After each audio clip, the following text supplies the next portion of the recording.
Hi, this evening I have with me two rock stars from the healthcare industry, and I don't use that term lightly. With me is Dr. Madhu Sasidhar, President and CEO, Apollo Hospitals, and Dr. Jame Abraham, Chair, Department of Haematology and Medical Oncology, Cleveland Clinic. Their CVs are as long as my arm, and I can go on all evening about their achievements, but let me just stop there with their current designations. Dr. Madhu's specializations are internal medicine, pulmonology, and critical care. And Dr. Jame has been caring for breast cancer patients mostly recently, and oncology obviously is a specialty. One common thread that connects them is their time at Cleveland. So we'll use that as a base, but that will not be all that we'll be talking about today. So thank you, both of you, for coming. First thing I had to ask you was about you had different journeys to the US, to Cleveland basically. You went from Chipmer to St. Luke's Roosevelt at New York City, and then to Yale, and then to Cleveland, and then you went from Calicut Medical College to the University of Connecticut, to National Cancer Institute, to National Institute of Health, to West Virginia, too. What impressed you most about Cleveland? Because the thing that we hear is, every life deserves world-class care. That's the tagline. Uh, when you went there for the first time, a couple of things that impressed you. If you could go first, Dr. Madhu. Absolutely. So it was not my intent to join Cleveland Clinic. In Okay. fact, after my time in Connecticut, my wife and I decided we are never going to a place which is cold and has lots of snow. And if you know anything about Cleveland, it's the exact opposite, right? Um, so my mentor and my program director at Yale had a lot to do with it. He also Okay. happened to be the program director for the person who was a chair at Cleveland Clinic at that time.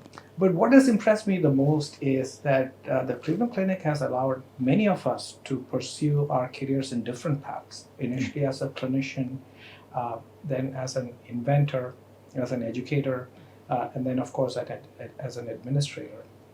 And that came with significant investment into my personal growth, right? Through the Office of Professional Staff Affairs that allowed me to grow as a clinical leader, allowing me the time and the space to innovate within clinical IT. So I think those were the things that stood out with my Cleveland Clinic experience. I think also I would say, and I would love to hear Jamie's thoughts on this, the patient first philosophy. You hear it everywhere, but I think at the Cleveland Clinic, all of us lived it. If there was something a patient needed, there was not a question asked, we would stay back. And I think most difficult decisions were always answered through the prism of what is best for our patients. So I think these are the few items that really stand out for me with my Cleveland Clinic experience. Thank you. Dr. Jamie. Yeah. So for me, similar. Okay. So I was in West Virginia University, and I was there for like 11 years or so. I was doing well. I was happy. And when you are in academic places, you will get a lot of phone calls and emails about new jobs. I never went for any interviews, and I didn't take any interviews. But when this came, it perked my interest. And then I said, okay, should we look at Cleveland Clinic? And so my wife was saying, oh, you're really happy here. It's a nice town, and why should we just move? And then she said, if you really want, you can look at. And when I went there, as Madhu said, the same thing. And at the end of the day, I'm a clinician. I'm there to take care of patients. And of course, we do many other things, but that's the most important thing. That's our core belief. So when I went there, I could see that. I could really see that this system, there's a system there which puts patients at the center. And then the pool of talented people, it's amazing. You can just call anybody, right? You can just call anybody. You can just call the pulmonologist and who has the specific expertise in pulmonary hypertension or one particular subtypes. So the talent pool Cleveland Clinic attract is amazing.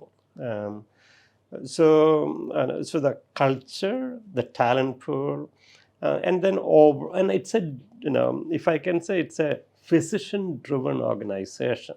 And of course, we can talk about that. There is a different way of thinking when the top-down decisions are made by the doctors who really care about patients. So of course, it creates an environment for innovation, research, and education, in addition to the patient-centered approach. And then of course, it creates global leaders like Madhu. I'm really proud of what he's doing, and really congratulations to your appointment, and so proud of So it's a platform for launching leaders. Great clinical talent, and it really allows people, I think, multiple pathways. Right. And I think, and we even as individuals evolve through our career. Right. Our interests change. So, I mean, extraordinary clinical talent like Jamie himself. If I needed a complex hemo consult, he was just a phone call away. And on the inpatient floors, the number of times we would interact and have deep discussions, patient-centric. And I think for academic medical centers, there are places which are about research, the number of grants that you get. But at the clinic, while there was research and there was education, as Jamie says, primarily it was about patient care. You defined nobody stepped away from that. Right. We always say, when I recruit people, I'll say, this is Cleveland Clinic. It's not Cleveland University. Okay. And that has a lot of meaning to that. So, and of course, we respect every place. Every university has its own. Every institution has its own purpose. But this is the purpose of our team. Our Cleveland Clinic. Yeah. The follow-up that I had to ask you mentioned that you got a break into leadership roles there, and you head a department now, and so on. At some point, when you become seniors, both of you are like top of your game. Have you ever felt? I know you wanted to be a Jesuit priest at some point. Did you always want to be a doctor? No, actually, I went to a Jesuit boarding school, so I think Jamie, her paths may have intersected in different ways. No, I did not actually. I'm an accidental physician. Oh. I think it all turned out well, but I had a deep interest in engineering. I used to tinker with electronics. I used to fix things even when I was 13, 14 years old. Famously got into trouble for it as well. I couldn't always put things back. But those days, I think one went with where you got admission, and while there was both options, I don't think I knew enough about the profession that I was getting into. Okay. But I got very lucky that really absolutely fell in love with it, with the subspecialty of critical care and pulmonary medicine.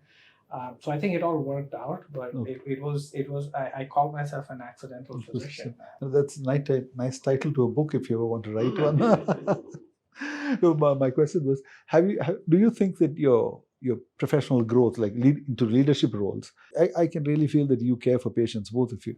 Has it taken you away from patients? Because as a journalist, at some point, I feel that when you become senior, you have HR concerns, you have financial concerns. There's too many balls in the game. Do you feel that it has taken you away from caring for patients per se? Sure. So I can talk about that. I'm curious to hear what Madhu says too. So you're right. And someone who grow up in an academic setting, so we do three things. Initially, when we start our journey, we take care of patients, we do research, and teaching or education. So the three things we do in a university. And then slowly, other things creep up. Administration will come. And so then you're kind of doing four major things. Then you'll start gravitating towards one. So first 10 years of my career, I was patient care and research. I was really focusing on, I was really happy with what I'm doing and the papers and all those things, and being part of national and global trials. Then in the last 5 years, I can say I'm spending more time for administration and then patient care. And so I had to give up something, right? And so of course I gave up a lot of research, a lot of teaching, and even patient care reduced substantially.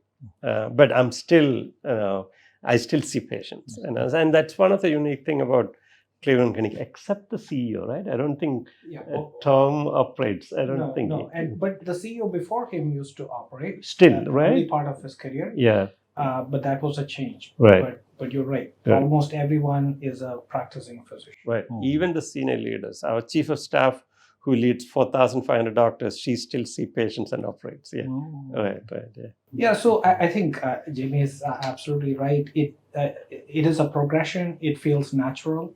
I always worried about taking off the white coat, and I thought maybe I'll do it one sleeve at a time. But the time and the opportunity when it's right, it, right? And it's all about how much of an impact can you make. You asked about patient care, outcomes, safety. So it's also about how you lead and how you choose to lead. I'm a clinician first. So even in my role today, when I go to a hospital, I set aside time for rounds. I round at the bedside. I'm looking into crash cards and I'm looking at the flow sheets. So I lead with a very clinician first approach. I think one of the things that the Cleveland Clinic inculcated in me was, outcomes, patient safety, and patient experience have to be our true north at all times. So that is the way I approach my leadership. Participate very closely in clinical discussions. I do miss, holding a bronchoscope or intubating somebody, but that the time for that I think is over now. But I think, and especially if you look at the Indian context, the ability to make an impact at scale, and for the next several years, it is immense. So I don't really look at it that way, that I've been taken away from the ability to make a difference to patients' lives and their outcomes. In fact, I just do it in a different way, and maybe in a way that I think has a broader impact. That's beautifully put, both of you, I must say. You do you teach still? You don't even. Of course, Jamie He does. is a master clinician and a sought after educator. I used to teach at the medical school. I still have I used to teach a topic that most people don't like to teach, which is called acid-base physiology, course which is online. And every now and then I look at it, and there are still people accessing it. But formal education, I don't have an opportunity to teach anymore, I think. Your students would have loved you, I'm sure, and they still love both of you. They're accessing your course because I'm sure they love something. So you have a way with words also. Both of you, I should say. Both of you. One thing I wanted to ask you is that, just for the audience, they have done so many things. Dr. Madhu is the president of Cleveland Clinic Tradition Hospital in Florida. He headed the Cleveland Clinic in Abu Dhabi also, and he has a patent. We'll ask him about that as well. Dr. Jame is a professor of medicine at Cleveland Clinic Learner College of Medicine. He edited the first edition of the Bethesda Handbook of Oncology, which is regarded to be a Bible in that section. Both of you have done so many things, and I am amazed by what you have done, because it's all self-motivated. Let's face it, it's not money. At this point, I think it is not money. That's my feeling. And the second thing is that it is not outward pressure, parents sitting on your head. At some point, maybe yes, but then now to have gone through so much, it is all self-motivated, and that got you here. How do you approach your work-life balance? Like Dr. JB said that at some point you will give something up. Yeah. So I'm sure both of you have given a lot up to get here. Yeah. How do you approach work-life balance? Jimmy, want to go first? No, you should go first. So I would say it is not at least work-life balance as people see it today, or phrase it today. I think in my case, I would consider that to be more work-life integration. Because I think the roles that you take on, you have to be available. You have to be available 24/7. You cannot separate it. And when people need you, you have to be there, because nobody else can sometimes fill in that position. I think that is a choice that you make. And along with that comes a lot of things. I think my children, for example, just normalized it. It's they don't know any better, right? So I think, and there were times I remember 2018 to 2021, I was chief medical officer at Cleveland Clinic Abu Dhabi. That's when COVID hit us, and literally you're on an island.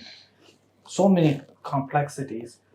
You just deal with it. I think so. I think it's how you integrate the work with your life. I think you do have to, as Jamie has rightly said, give up some things. You cannot have it. Right. I hope my wife is not listening to that. Oh, by the way, she writes for the Week Health. Right. She writes for the Week Health, Dr Jame Abraham. So yeah, I'm sure she's. Right, she will listen, right? Yeah. To this. So, and again, I fully agree with what Madhu said. So both of us, I can say, we enjoy what we do. No. I mean, for me, it's a passion. It's not a cliche to say that. So I don't know if it's good or bad, but I really enjoy what I do. And so when you really enjoy what you do, it's not exactly a work, right? I mean, I always tell the students ask me why you're doing oncology, why you're doing this, and then I say I'm almost like a violinist or basketball player. I enjoy what I do every day, and I get paid for that. And what else you can ask for? And then the gratitude you get from our patients, that's you can't even explain that beyond words. So we get so much pleasure from what we do, and then of course in different ways, by making a bigger impact in our teams and how do we support. So that's one side, and you're right. It's our inner drive. That's the one which is we are not pressured by anything else. So, but at the same time, I'm really lucky to have my wife really helping with the family, and then of course they understand the pressures of being in this kind of a high pressured environment. So I know Madhu used the term luck before. I think throughout, I think I can say that I'm a lucky man, and really many breaks and lucks throughout our journey. That's wonderfully put again, both of you. One thing I have to ask you is about, I had mentioned about fundraisers that we see. Our only exposure to fundraisers is what we see from medical dramas shot in the US. There's everybody dressed in a tuxedo and beautiful gowns, and there's some sort of a chart going up trying to raise money and so on. But in Indian hospitals, we don't see it at all, I think. Is it because philanthropy is, as you mentioned earlier, in the DNA of the American way of life? Is it because of that? And how important are fundraisers to hospitals that you worked in the US? Jamie, you should. It's a critical component of the great work you do in oncology. So maybe you go first. Right. Yeah. So I think society feels it's important to support great institutions, and hospitals are one of them. And then universities, you will see, a lot of universities are named after, rich, people who are benevolent people who support. So, as you said, it's in the culture, over there, supporting great institutions. So, and then, like we work within the institutions, express the same, we extend our gratitude and ask them to help specific things. Like cancer is, if I can say, it's one of the major fundraising, this thing, and we have many events raising money for specific things, like breast cancer raises a lot of money, and then of course other many different subtypes of cancer. And so we are really grateful to the people who are willing to support these important causes. And they clearly understand the big picture. They're not supporting one event. They're investing in the future so that we can find better treatment, prevent certain illnesses, and so I really admire that culture. And if you go, many buildings have names of individuals. Yeah, and they're not just. And here it's I mean, again, and of course, I'm sure the political leaders supported, but there it's a benefactor who gave substantial amount of money. So Jamie is absolutely right. There are clinical research and business reasons for where philanthropy can be very effective. And what philanthropy does is it bridges the gap between uh, government funding and private initiatives, right? So I'll give you one example. Jamie talked about breast cancer and the foundation that has helped to drive a lot of research and awareness. In pulmonary medicine, you have a disease like cystic fibrosis. Years back, it was a devastating illness. Children born with it, it's an inherited disorder of the lung, where the lung is unable to transport fluid, and so children die with chronic lung disease. Those children never made it to adulthood. Today, children who are born with cystic fibrosis should expect to not only go into adulthood, but they marry and have their own children. And that, I have seen that change drive through just my professional career, and I can tell you it would not have happened without philanthropy and the Cystic Fibrosis Foundation, right? So there are numerous examples where philanthropy can bridge the gap and fund research, especially into rare diseases and rare conditions. I think even for clinical programs, I will give you my example in Florida. Sometimes communities are in relatively isolated areas where it's hard to make a business case to establish a clinical service, right? This is where philanthropy can step in and bridge the gap, and whether it's a pediatric floor or a neonatal intensive care unit, philanthropy can fund it and bring clinical services to a community that would otherwise never have access to those services. And I do think that today, with the level of wealth creation that's going on in India, some philanthropy is starting to appear. And I think this is also critically important for driving business and true IP creation, intellectual property that is relevant to the Indian context and will truly create and propel Indian businesses to the future. So many reasons why I think philanthropy is important, and I think we will start to see more of this in India in the next decade or so. Oh, wonderful. Thank you so much. We're down to our last three questions. One is about, we hear a lot about AI everywhere, and you are the guy who took the bicycle apart and couldn't put it. So, do you think it will make a significant impact on the medical, on healthcare? Absolutely. And I would say it already is in many ways, right? And I think for the first time, I learned computer programming and coding because I was fascinated with the ability to solve problems. So we had to learn the computer's language, and now computers have learned our language, and they have learned medical language, which was always hard to understand. So I think in some areas, for example, computer vision, which is radiology and things that use computer vision to solve problems, you're already seeing a lot of progress with commercial solutions in the market. And I think that will continue to come upstream and continue to help physicians solve clinical problems. I also think in the realm of public health and dealing with large data sets and understanding them, AI will make substantial difference. Similarly, drug discovery, understanding the genome and understand. So there are so many fields if you were to go down the line, but I think AI will transform the way we look at diseases and manage them. Before I put the AI question to you, just for our viewers, Dr. Madhu is a self-taught programmer. And this thing in what you did in the Cleveland Clinic Innovations, the patent that you hold, do you mind telling us what it is about?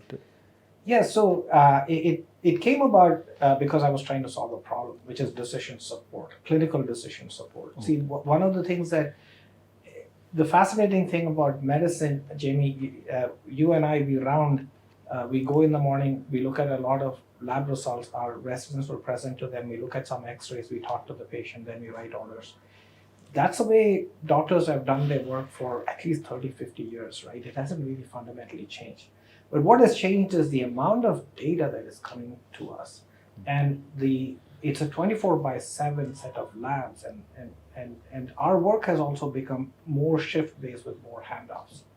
And what that means is the human brain's ability to keep all of this data in one's mind and make the right decisions consistently is limited. So This is something a computer does very well. So we developed a platform that could integrate, aggregate large amounts of data and analyze it, even the unstructured free text data, and give physicians hints. I call it the sum of small signals that something may be happening to a patient even before it enters online. So that That was what in you summary did. is Oh. what our product is. Yes. Oh, okay, interesting. Sorry for the interruption. Too interesting that I had to ask that question about what he did in the Right. That's So now fascinating. I'm putting the AI in oncology question to you. Yeah, sure, absolutely. I know Madhu said AI will change the medicine. I think AI will change all of us.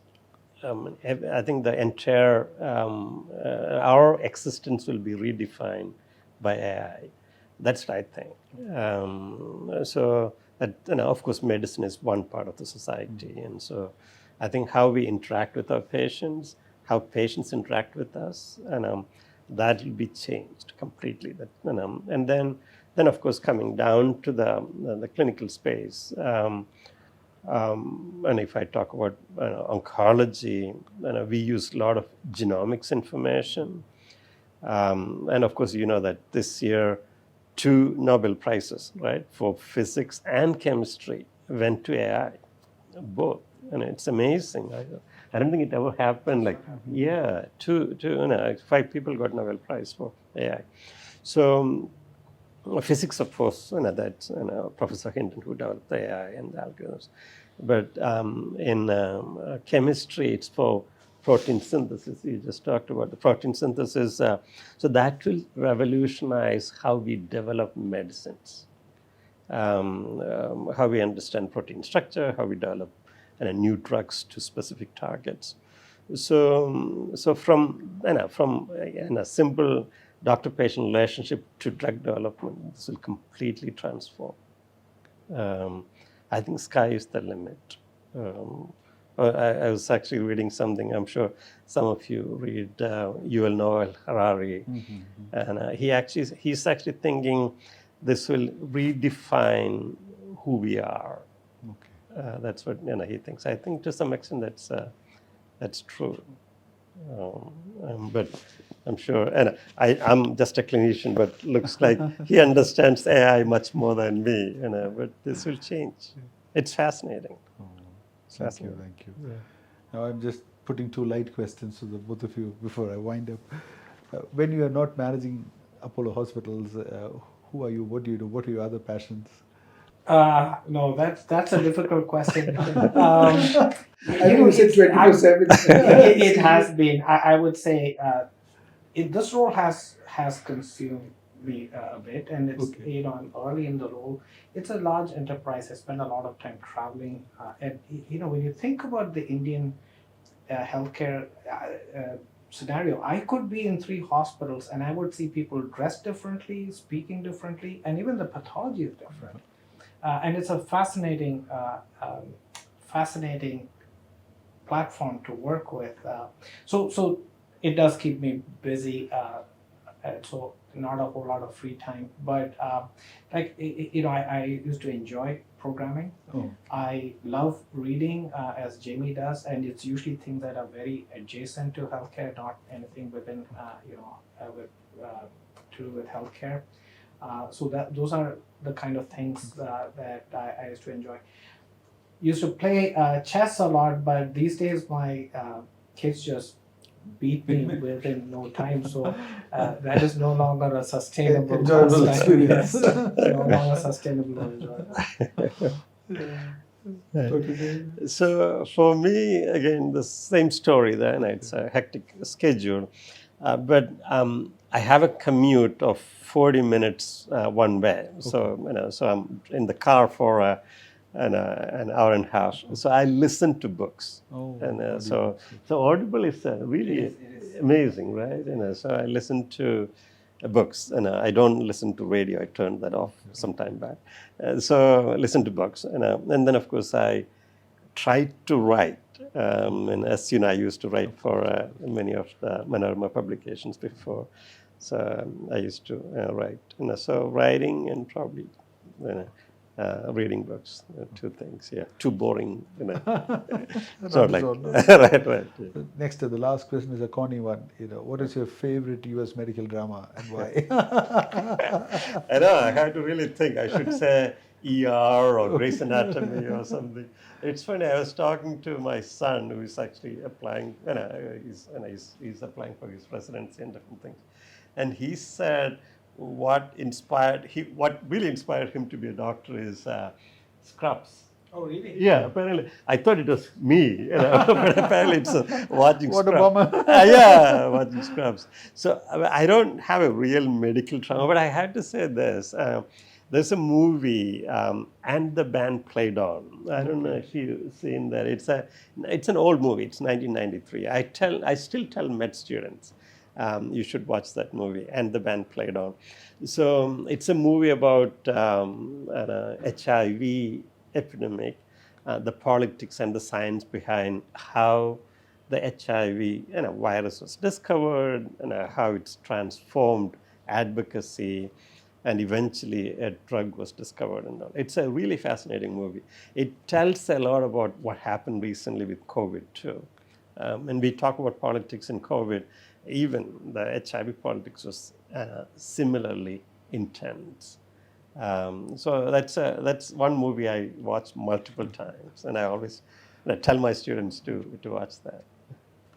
Well, that's a very interesting. So I don't watch a lot of TV series, but just as Jamie was talking about Scrubs, I've seen a few episodes of some of these shows, and the one that I really has captivated me is New Amsterdam. Oh. And there's a reason why, because New Amsterdam is set in sort of those old New York hospitals. And I did my residency in one of those. St. Luke's Roosevelt, St. Luke's Hospital, the time I finished was celebrating 150 years in New York City.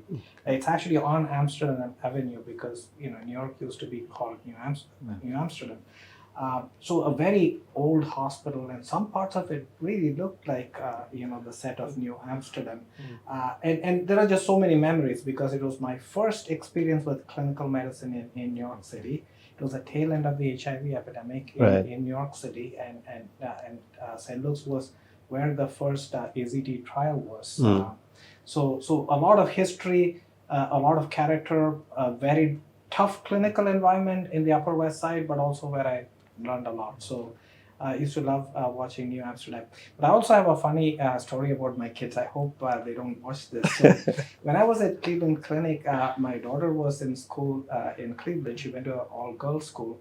I think she was in 9th grade or something. And suddenly I got a request from all of these girls. They wanted to volunteer in the hospital. And I was very proud. I mean, the generation, service attitude. And so I got them hooked up into many volunteering and research programs. And then only after that, I realized they were all watching Grey's Anatomy. I thought the hospital was like a Grey's Anatomy episode. They were all very, very, it didn't work out the way they thought. I know. They spent some time in the hospital. They were looking for McDreamy and McSteamy. Yes, I think that was it. But there are no such characters in the TV. Thank you so much. Thank you so much for your time. I told you at the beginning that we were two rock stars in the healthcare industry, and I'm sure listening to their answers, you do believe me now when I say that. And they wear so many hats to very busy men who took time out for the week's readers. So on behalf of all of them, thank you so much, Dr. Madhu, Dr. Jame. Really appreciate your time with us. Thank you so much.